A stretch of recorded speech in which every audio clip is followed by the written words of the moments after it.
নমস্কার। বাংলা যুবসাথী প্রকল্পের আবেদন প্রক্রিয়া শুরু হয়ে গেল। আপনার এলাকায় প্রতিটি বিধানসভার ব্লকে ক্যাম্পে এই যুবসাথী প্রকল্পের আবেদন করতে পারবেন। ফর্ম ক্যাম্প থেকে পেয়ে যাবেন। যুবসাথী ফর্মটি কীভাবে নির্ভুলভাবে ফিল আপ করবেন, সম্পূর্ণ ডিটেলসে আজকের ভিডিওটিতে তারই ডিসকাস করব। এই ফর্মটি ফিল আপ করে জমা করতে হবে ক্যাম্পে। গভর্নমেন্ট অফ ওয়েস্ট বেঙ্গল বাংলার যুবসাথী প্রকল্প অ্যাপ্লিকেশন ফর্ম, ঠিক এই ফর্মটি আপনাকে ফিল আপ করতে হবে। প্রথমেই বলা হয়েছে ইংরেজি বড় হাতের অক্ষরে এই ফর্মটি ফিল আপ করতে হবে এবং প্রযোজ্য ক্ষেত্রগুলোই আপনাকে টিক দিতে হবে। ফর্মের ডান দিকে কালার পাসপোর্ট সাইজ ফটো এখানে লাগাতে হবে আপনাকে এবং তার উপর সিগনেচার করে দেবেন। এরপর ফর্মের নিচের অংশটি অ্যাপ্লিকেশন ফর্ম ফর বাংলার যুবসাথী অর্থাৎ বাংলার যুবসাথী প্রকল্পের আবেদনপত্র, এটা ইংলিশে ফিল আপ করার কথা বলা আছে। তো প্রথমেই দুয়ারে সরকার রেজিস্ট্রেশন নাম্বার, অর্থাৎ আপনি যখন ফর্মটা জমা করবেন তার একটা রেজিস্ট্রেশন নাম্বার পড়বে। এটা আপনাকে আপনার যে ক্যাম্প সেখানেই রেজিস্ট্রেশন নাম্বারটা ফর্মটা জমা করার সময় আপনাকে দিয়ে দেবে, সেই রেজিস্ট্রেশন নাম্বারটা এখানে লিখে দেবে। এটা আপনার ফিল আপ করার কিছু নেই। তো এরপরে অপশান আধার নাম্বার, এখানে আপনাকে যে ফর্মটা ফিল আপ করছে আবেদনকারীর আধার নাম্বারটা এখানে ফিল আপ করতে হবে, তো লিখবেন। এরপরে বেনিফিশিয়ারির নেম, উপভোক্তার নাম অর্থাৎ যিনি আবেদন করছেন তার নামটা এখানে মাধ্যমিক বা তার সমমানের যে পরীক্ষায় উত্তীর্ণ হয়েছে সেই সার্টিফিকেটে যা উল্লেখ আছে সেটা এখানে বড় হাতের ইংরেজিতে ফিল আপ করতে হবে। এরপরে মোবাইল নাম্বার, যেটা ব্যাংকের সঙ্গে লিঙ্ক করা আছে সেই মোবাইল নাম্বারটা এখানে বসাবেন। এরপর ইমেল আইডি যদি থেকে থাকে তাহলে ইমেল আইডিটা এখানে বসাবেন। এরপরে যিনি আবেদন করছেন মেল না ফিমেল না আদার্স সেটা এখানে টিক দিবেন। এরপরে ডেট অফ বার্থ, জন্ম তারিখ এখানে বসাবেন। বসিয়ে দেওয়ার পর 1/4/2026 তারিখে তার বয়স কত সেটা এখানে বসাতে হবে, তো এখানে বসাবেন। এরপরে যিনি আবেদন করছেন তার পিতার নামটা এখানে লিখবেন বড় হাতের ইংরেজি ওয়ার্ডে। এরপরে মাতার নাম এখানে লিখবেন। এই সম্পূর্ণ নামগুলো লেখার সময় নামটা লিখবেন স্পেস দিয়ে, প্রথমে একটা ঘর ছেড়ে দেবেন, তারপরে টাইটেলটা লিখবেন। এরপরে মাতার নামের পরে ঠিক এরকমভাবে নাম স্পেস তারপরে টাইটেল। এরকমভাবে স্পাউস নেম অর্থাৎ স্বামী বা স্ত্রীর নাম, বিবাহিত হয়ে থাকলে আবেদনকারী, যদি ছেলে আবেদন করে থাকে তাহলে স্ত্রীর নাম লিখবেন, আর স্ত্রী আবেদন করে থাকলে তার স্বামীর নামটা এখানে উল্লেখ করতে হবে। এখানে নামের ক্ষেত্রে নাম আর পদমের মাঝখানে একটা ঘর ফাঁকা ছেড়ে দেবেন। এরপরে ক্যাটাগরি, যিনি আবেদন করছেন জেনারেল হয়ে থাকলে জেনারেল, আর SC ST OBC সেটা টিক দেবেন। আর SC ST OBCদের ক্ষেত্রে এখানে তাকে সার্টিফিকেটটা উল্লেখ করতে হবে। এখানে নিচে সার্টিফিকেট নম্বরের ঘরে এখানে সার্টিফিকেট নম্বরটা বসাবেন। ম্যারিটাল স্ট্যাটাস অর্থাৎ বিবাহিত কিনা, যদি বিবাহিত হয়ে থাকে তাহলে বিবাহিত ম্যারিডের ঘরে দেবেন, আনম্যারিড হলে অবিবাহিত, এবং ডিভোর্সে যদি হয়ে থাকে উইডোর ঘরে টিক দেবেন, এবং সেপারেট বিচ্ছিন্ন যদি হয়ে থাকে তাহলে এখানে বিচ্ছিন্নর ঘরে টিক দেবেন। তো আপনার ক্ষেত্রে যেটা সেটা এখানে টিক দেবেন। এরপরে কন্ট্যাক্ট ডিটেলস, এখানে যিনি আবেদন করছেন তার কন্ট্যাক্ট ডিটেলসটা এখানে ফিল আপ করতে হবে। তো বাড়ির নাম্বার আপনার যদি জানা থাকে তাহলে প্রথমে বাড়ির নম্বর বসাবেন। এরপরে ভিলেজ নেম তার গ্রামের নাম বড় হাতের সবগুলো ফিল আপ করবেন। এরপরে পোস্ট অফিস ডাকঘর লিখবেন এখানে।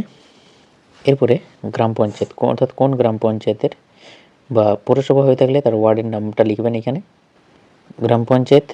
গ্রাম পঞ্চায়েতের নাম এবং ওয়ার্ড নাম্বারটা এখানে লিখবেন। এরপরে ব্লক, পৌরসভা হয়ে থাকলে পৌরসভা বা কর্পোরেশন হয়ে থাকলে কর্পোরেশন নামটা এখানে উল্লেখ করবেন। এরপরে পুলিশ স্টেশন থানা, এখানে থানাটার নাম লিখবেন, সবকটা ইংরেজিতে বড় হাতের অক্ষরে ফিল আপ করবেন। এরপরে ডিস্ট্রিক্ট জেলার নাম লিখবেন। পিনকোড, এখানে পিনকোডটা আপনাকে বসাতে হবে। এবার স্টেটটা বাই ডিফল্ট ফর্মে প্রিন্ট করাই আছে, এটা আপনাকে ফিল আপ করার আর কিছু নেই। ওয়েস্ট বেঙ্গল যেমন ফিল আপ করা আছে সেরকম প্রতিটি জিনিসের ক্ষেত্রে নামের ক্ষেত্রে নাম এবং সারনামের ক্ষেত্রে ঘরের মাঝখানে একটা গ্যাপ দেবেন। এরপরে মাধ্যমিক বা সমতুল্য পরীক্ষার বিবরণ, মাধ্যমিক যে পাস করেছেন তার রোল নাম্বারটা এখানে উল্লেখ করতে হবে।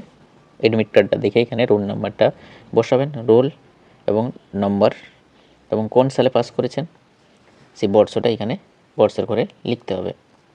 বোর্ড, কোন বোর্ডের মাধ্যমে পাস করেছেন, West Bengal board of secondary education না CBSE না ICSE না WBB মাদ্রাসা এডুকেশন না আদার্স, যেটা আপনার ক্ষেত্রে সেটা এখানে টিক দেবেন। বেশিরভাগ ক্ষেত্রে প্রথমের অপশানটাই হয়, প্রথমের অপশানটাই হয়ে থাকবে, তো যেটা আপনার ক্ষেত্রে সেটা এখানে টিক দেবেন।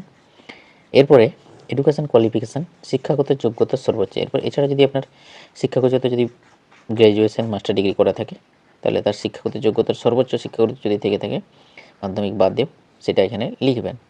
যদি গ্র্যাজুয়েট হয়ে থাকেন গ্র্যাজুয়েট লিখবেন, আর যদি মাস্টার ডিগ্রি করে থাকে পোস্ট গ্র্যাজুয়েট সেটাও লিখতে পারেন। এরপরে বর্তমান কি করেন, প্রেজেন্ট অকুপেশন, সেটা আপনাকে এখানে লিখতে হবে। এরপরে ব্যাঙ্ক অ্যাকাউন্ট ডিটেলস, এটা আপনাকে ভালোভাবে দেখে শুনে ফিল আপ করতে হবে। ব্যাঙ্ক অ্যাকাউন্ট আধার কার্ডের সঙ্গে সংযুক্ত যে ব্যাঙ্ক অ্যাকাউন্টটা সেটা এখানে আপনাকে দিতে হবে। প্রথমে ব্যাংকের নাম, কোন ব্যাঙ্ক, সেন্ট্রাল ব্যাঙ্ক যদি হয়ে থাকে তাহলে সেন্ট্রাল ব্যাঙ্ক, স্টেট ব্যাঙ্ক যদি হয়ে থাকে স্টেট ব্যাঙ্ক, যেটা আপনার ব্যাঙ্কে যেখানে আপনার ব্যাঙ্ক অ্যাকাউন্ট আছে সেই ব্যাঙ্কের নামটা দেবেন। তারপরে শাখা, এরপরে অ্যাকাউন্ট নাম্বার এবং আইএফএসসি কোড, এগুলো আপনাকে নির্ভুলভাবে ফিল আপ করতে হবে। এরপরে অন্য কোনো সরকারি সাহায্য পান কিনা রাজ্য সরকারের প্রদত্ত শিক্ষাগত সুবিধা বা বৃত্তি ছাড়া, এরকম যদি কোনো কিছু আপনি যদি পেয়ে থাকেন তাহলে হাঁ করবেন, আর যদি না পেয়ে থাকেন তাহলে নো করবেন। এটা যদি আপনি হাঁ করেন তাহলে কিন্তু এই প্রকল্পের আওতায় আসবেন না। স্কলারশিপ বাদে যদি কোনো কিছু সাহায্য পান তাহলে কিন্তু হাঁ করবেন, নচেত কিন্তু না করে দেবেন। যদি পান তার বিস্তারিত আপনাকে এখানে দিতে হবে। এরপরে যে সমস্ত ডকুমেন্টসগুলো আপনাকে ফর্মের সঙ্গে জমা করতে হবে, এক হচ্ছে মাধ্যমিক সমতুল্য পরীক্ষার অ্যাডমিট কার্ড, দ্বিতীয় হচ্ছে মার্কশিট, আধার কার্ড, ভোটার কার্ড এবং ব্যাঙ্ক অ্যাকাউন্টের জেরক্স, এছাড়া যদি এসটি এসসি ওবিসি হয়ে থাকেন তাহলে কাস্ট সার্টিফিকেট জেরক্স। এই 6টি ডকুমেন্টস আপনাকে জমা করতে হবে। এর মধ্যে আপনি কী কী ডকুমেন্টস জমা করলেন এই প্রত্যেকটাই টিক দিতে হবে এখানে ডান দিকে। এই সমস্ত ডকুমেন্টসগুলো আপনাকে সেলফ অ্যাটেস্টেড করে ফর্মের সঙ্গে অ্যাটাচ করে জমা করতে হবে। এছাড়াও একটা সেলফ ডিক্লারেশান আছে যা আপনাকে ঘোষণা করতে হবে যে I M a permanent resident of West Bengal, আমি পশ্চিমবঙ্গের স্থায়ী বাসিন্দা, এবং আমি দ্বিতীয় নম্বরে বলা আছে যে আমি আজ অবধি একজন বেকার এবং পশ্চিমবঙ্গ সরকারের কোনো সামাজিক নিরাপত্তা প্রকল্প বা কোনো ভাতার আওতায় সাহায্য পাচ্ছি না রাজ্য সরকার প্রদত্ত শিক্ষাগত সুবিধা বা বৃত্তি ছাড়া। যদি এই সময়ের মধ্যে আমি কোনো কর্মসংস্থান পাই তবে আমি অবিলম্বে কর্তৃপক্ষকে জানাবো। এরপরে 3 নম্বরে বলেছে আমি আমার দ্বারা জমাকৃত সমস্ত তথ্য নথিপত্র আমার জ্ঞান ও বিশ্বাস অনুযায়ী সত্য। যদি কোনো তথ্য বা নথি মিথ্যা প্রমাণিত হয় তবে আমার বিরুদ্ধে আইনানুগ ব্যবস্থা নেওয়া হবে এবং সুবিধাটি প্রত্যাহার করা হবে। এই মর্মে ঘোষণা করতে হবে। ঘোষণা করার পর এইখানে আবেদনকারী সিগনেচার করতে হবে। এখানে বাম দিকে ডেটটা বসাবেন যেদিন ফর্মটা জমা করছেন। এরপরে নিচের যে পোর্শনটা অ্যাকনোলেজমেন্ট, এটা আপনাকে ফর্মটা জমা করার পর এটা আপনাকে রিসিভ দেওয়া হবে। এটা দুয়ারে সরকার রেজিস্ট্রেশন নাম্বারটা এখানে উল্লেখ করা থাকবে এবং এখানে আয় দিয়ে নামটা লিখবেন, যে ফর্মটা ফিল আপ করছেন তার নাম এবং তার সন অফ ডটার অফ তার বাবার নাম, যে জমা করলেন কবে ডেট উল্লেখ থাকবে এবং তার মোবাইল নাম্বার, আধার কার্ড নাম্বার এবং কবে রিসিভ করছে তার ডেটটা এখানে উল্লেখ থাকবে এবং যিনি রিসিভ করছেন তার অফিসিয়াল তার সিল থাকবে। এই নিচের পোর্শনটা আপনার রিসিভ কপি। এই হলো যুবসাথী প্রকল্পের ফর্ম ফিল আপ করার সম্পূর্ণ নির্ভুল প্রসেস। তবে আপনি ফর্মটা ফিল আপ করে আপনার নিকটবর্তী ক্যাম্পে জমা করবেন। ফর্মের সঙ্গে কী কী ডকুমেন্টস জমা করতে হবে তাও আমি জানিয়ে দিলাম। কালার পাসপোর্ট সাইজ ফটো, সঙ্গে হচ্ছে মাধ্যমিকের অ্যাডমিট কার্ড, মাধ্যমিকের পাস সার্টিফিকেট, আধার কার্ড, ভোটার কার্ড এবং ব্যাংকের পাসবইয়ের জেরক্স, এবং এসসি এসটি ওবিসি যদি হয়ে থাকেন তাহলে তার কাস্ট সার্টিফিকেট জেরক্স। এই সমস্ত কপিগুলো আপনাকে সেলফ অ্যাটেস্টেড করে ফর্মের সঙ্গে ফিল আপ করে জমা করতে হবে। এই হলো যুবসাথী প্রকল্পের ফর্ম ফিল আপ করার সম্পূর্ণ প্রসেস। আজকের ভিডিওটি এখানে শেষ করলাম।